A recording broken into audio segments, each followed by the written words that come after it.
Ito, isa pang sablay ito eh. O, panoorin natin to ha. Wait lang ha. Chotomate. O, ito. Dahil nga no isang araw, sinabing merong bigat yung substance, yung impeachment ni Marcos. Aba, may isang nagbida-bida. I therefore would like to walk out of this hearing right now. Wow! Kala mo may integridad, tinawanan ka ng mga katabi mo. Mga kakampi niya to ha. Oh. Alam mo, dapat hindi ka mag-walk out dyan. Dapat mag-walk out ka doon sa pagiging congressman mo. Bakit? Di ka naman nanalo eh. You are not the representative of the people diyan sa Maynila. You are representative of COMELEC. Nandiyan ka bilang congressman not because of the people. Hindi ka nanalo.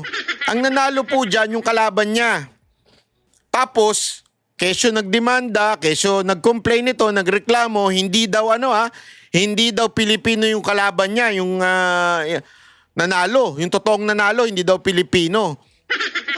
3 beses na naging councilor, yung congressman na yun. 3 beses na. So kung nung unang mga desisyon, nireklamo na rin yung dati nung mga kalaban nila eh.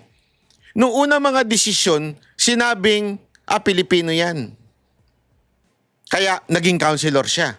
3-term councilor yun. So 3 beses na nirereklamo ng mga kalaban yun. Pero 3 beses na rin na desisyonan ng COMELEC na hindi, Pilipino talaga siya. Tapos all of a sudden, biglang ngayon sasabihin, hindi siya Pilipino. COMELEC, ano to? Kaya naupo etong si Abante. So sa madaling salita, hindi talaga nanalo si Abante. Ang panalo yung kalaban niya. Kaya ito'y resulta hindi ng boto ng mga Pilipino o ng mga taga-Maynila, pero boto ng COMELEC. Di ba? Kadiri, ano? Tapos ikaw pa mag-iinarte ng ganyan, kaya katuloy tinatawanan ng mga kasama mo eh. Ba't ba siya tinatawanan? Tingnan natin ha. The manifestation is noted. We have concluded the determination in form of both. Tingnan mo. Nag-walk out, tapos na. Anong katarantaduhan yan? Anong kaipalan yan, Abante? Kaya tuloy talagang naniniwala ako na isa kang bulaang propeta. Totoo lang ha? Naniniwala ako isa kang bulaang propeta. Congressman Chua has raised a moment ago is important. Now, we are not talking about any fast rules here. Every member of this House has the right to question whatever the question might be. But Tingnan nyo kung ano yung question niya ha. Tingnan nyo kung may logic ha. Tingnan ninyo, pakinggan ninyo, maniwala kayo sa akin, matatawa kayo sa logic ng kanyang tanong. Ano ba yung nirereklamo niya at sinasabi niyang dahil doon walang substance yung impeachment kay Marcos? Tingnan ninyo ha. Mamaya meron pa ako sasabihin sa inyo, malupit. Madam Chair, therefore, the question of Congressman Chua should be tackled. Number 2, I also object Ayan, ito, number 2 niya. on the argument raised by Congressman Rodriguez. And number 3, Madam Chair, nakita ko po dito, Number 3 pala ni number 2. Number 3. in-exhibit nila yung competent evidence of identity. Pero wala po dito yung documents if they are indeed taxpayers, Madam Chair.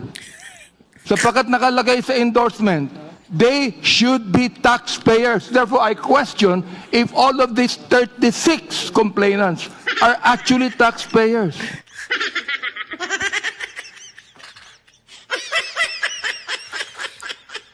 Talagang yun lang yung naisip niya. Taxpayer ba yan? Kanan po. Funny talaga, grabe. Taxpayer ba yung mga yan? Kasi nakalagay, nakasulat na taxpayer. Alam mo, eto ako, talagang taxpayer ako. Pero minsan may mga nagsasabi kasi na, yung tax namin, ganyan-ganyan, pero di nagbabayad ng tax. But the point is, simple lang yan. Di ba? Parang, dahil lang dyan, kailangan mag-submit pa yung nag-submit ng impeachment complaint na, sandali, taxpayer yung mga yan. O, ito yung mga ITR nila. Yun yung ina-argue niya ngayon. Di ba? Yung kung taxpayer daw ba yan? Pambihirang buhay, ere, oo. Kung taxpayers yan, dapat mag-submit ng document yan dito na sila ay taxpayers. If indeed, wala. Therefore, insufficient ang form na pinapaliwanag dito. Ang And bihira. therefore, Madam Chair, I object. Yan. The chair declares the Dito kayo matatawa. I object daw, sabi niya. Fine. Okay, di mag-object ka. Pero eto na, yung final decision ng committee head. Sa et al. Complaint sufficient in form. Madam Chair. Naggano na, nagpukpok na, ibig sabihin tapos na. Sinasabi, dinideclare na yung impeachment na complaint may substance in form. Pak! Tapos ang usapan. Although hindi pa yan ematika, tandaan ninyo. Eto nga, dito ka nga matatawa. Ito na yung sasabihin ko sa inyo.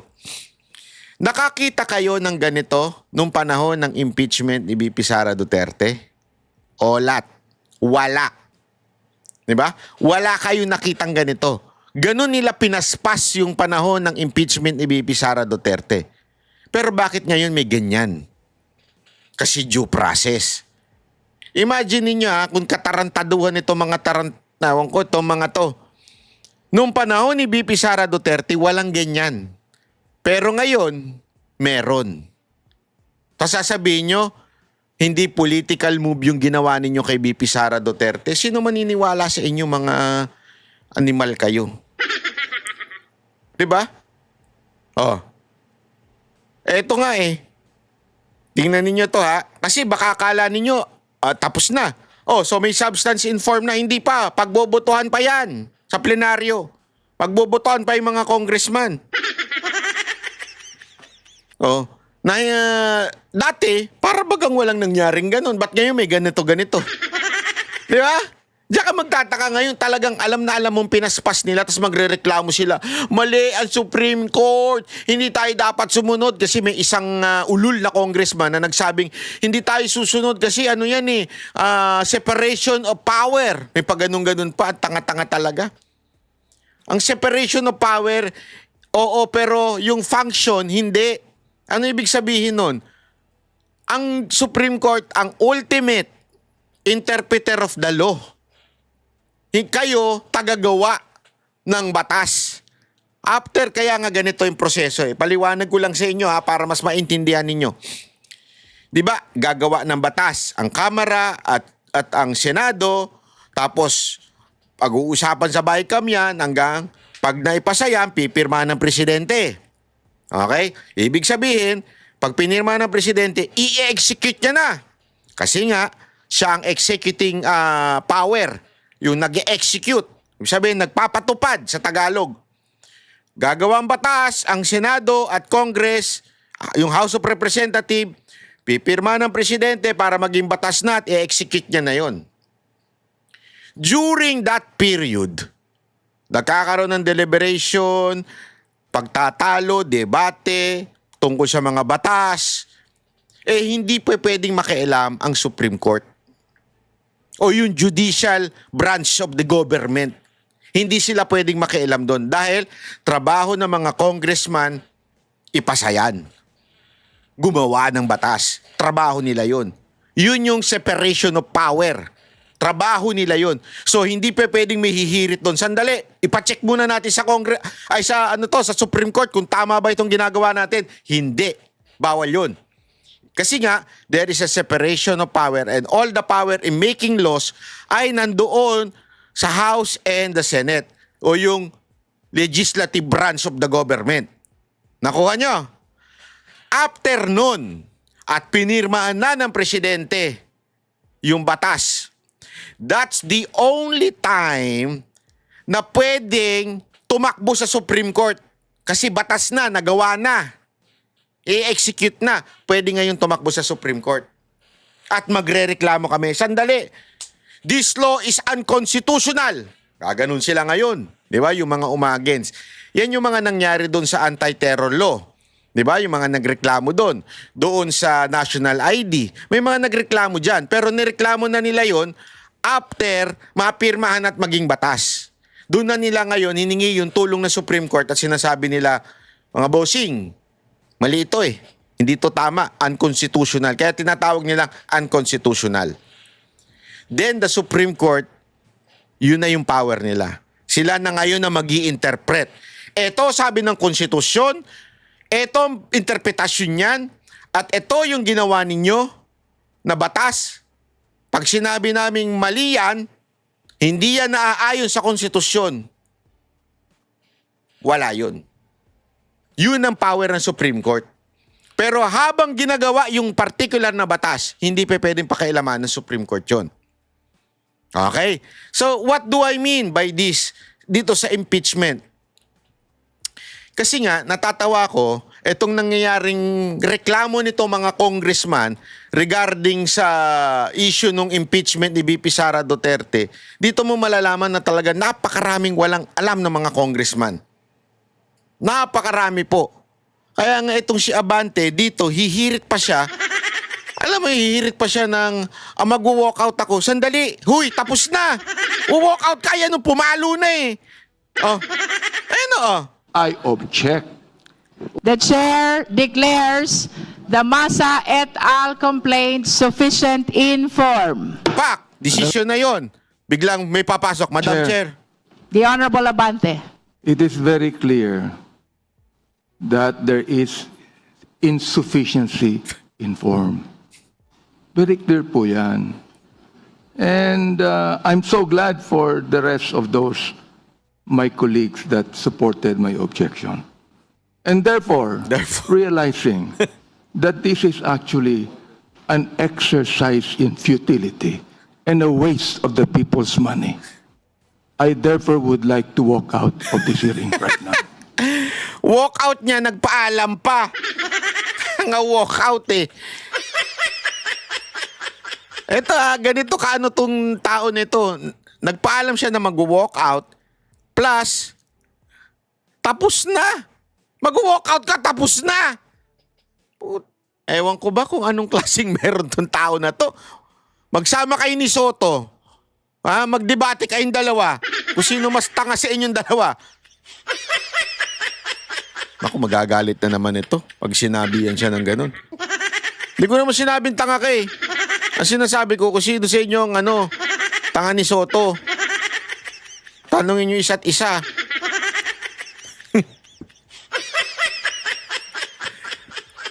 Ay, Diyos me, grabe ha. Ibang level itong mga tao na to. Hindi ko malaman kung bakit ba ganito talaga. Ganito na ba talaga ang mga binoboto natin? Nakakalungkot kung puro ganito yung mga binoboto natin, mga kababayan. This is something na very, very disturbing. Di ba? Very disturbing kung ganito ang mga binoboto nating mga politiko. Tinatawanan ka na nga eh. The manifestation is noted. We have concluded the determination in form of both the Jesus complaint and Masa et al. Complaint. If there are any other matters the member wish to discuss before we suspend?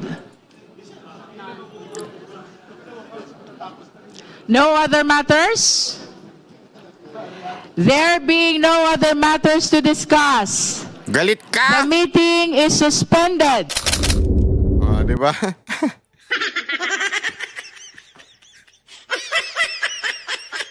Tapos magagalit kay VP Sara Duterte kung bakit ang baba ng trust rating ng mga kalaban niya. Kasalanan ninyo eh. Sa totoo lang kasalanan ninyo kung bakit yung mga kalaban ni VP Sara sa 2028 ang bababa ng ng kanilang mga ratings. Kasalanan ninyo. Kayo talaga may kasalanan. Sa totoo lang. Huwag tayong maglokohan. Kayo ang may kasalanan. Kayong mga pulpul na nasa gobyerno na kung ano-anong ginagawa ninyong kalokohan baga sa bayan natin tapos magrereklamo. Bakit kaya ang baba ang Tapos, ano na lang natin, ay, gumawa na lang tayo ng mga black propaganda labang kay BP Sara Duterte. Ay, naku po. Sa totoo lang, nakakatawa talaga kayong mga, ano. Eto ha, sa tindi nga sa tindi nila ha, sa tindi ng kanilang, sorry ha, kabobohan o kagkatarantaduhan, tingnan nyo, meron pang isa. Tingnan nyo to ha. Oh. The Honorable De Lima. Thank you, Madam Chair. This is actually supplementary or complementary to the manifestation made or the opinion made by the Honorable Representative Barbers. The ultimate general ground, betrayal of public trust. The specific allegation is alleged drug addiction of the President. And again, I would point out to certain sub-allegations and refute their insufficiency. Allegation number one, sub-allegation number one, there are serious accusations that PBBM is a drug addict. The offense alluded for this ground is drug addiction. Stating that there are accusations do not constitute factual allegations of the addiction. This ground presupposes that because PBBM is an addict or an alleged addict, he is unfit to be president. However, unfitness per se is not a ground for impeachment. And even when considered as constituting basis for betrayal of public trust, the statements in this ground do not sufficiently establish allegations on how specific presidential acts were impaired by PBBM's addiction, assuming the addiction to be true. Second sub-allegation, Senator Amy, the sister, admitted or alleged or announced that PBBM is a drug addict. Again, this is not a factual allegation but a conclusion that because Senator Amy admitted or announced that PBBM is an addict, then he must be an addict. The most that can be made out of this ground is that there was Ganito sila kumain ng tae. Mantakin mo ha. Dati talagang dirin-diri sila kay Marcos. Ngayon, grabe pinagtatanggol talaga nila. Literal.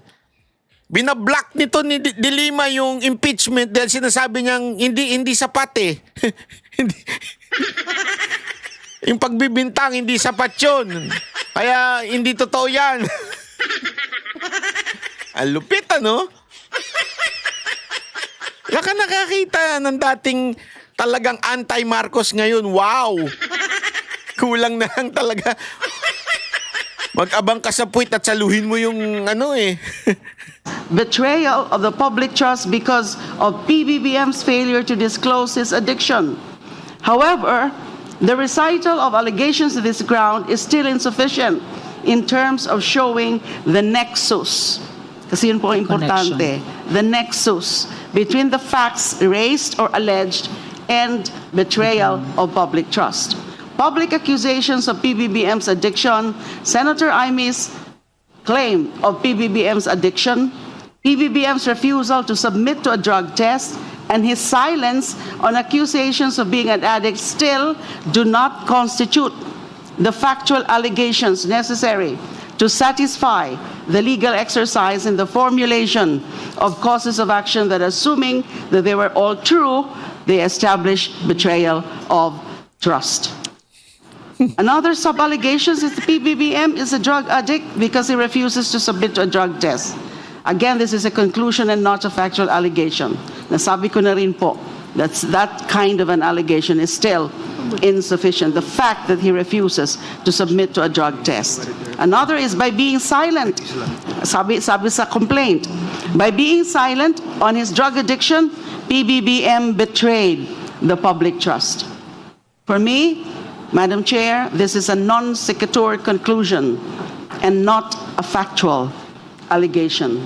Because the ground must not only state a categorical allegation that PBBM is a drug addict and that this impairs the performance of his mandate, but must also include a recital of the alleged acts, events, and incidents that support the same.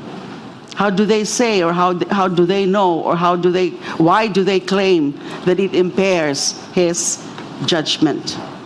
So that's again my view. Again, this second ground is insufficient in substance. I so submit. Thank you, Madam Chair. Grabe, no?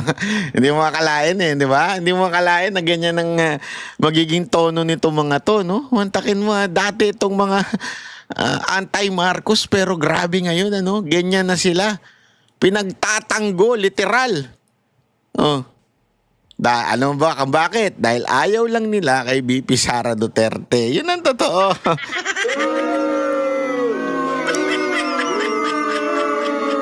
Hindi talaga para sa bayan. Kung hindi dahil ayaw lang nila kay VP Sara Duterte. Yun ang tunay na dahilan. Huwag na tayo maglukuhan. Di ba? Yun ang tunay na dahilan. Kasi nga, eto,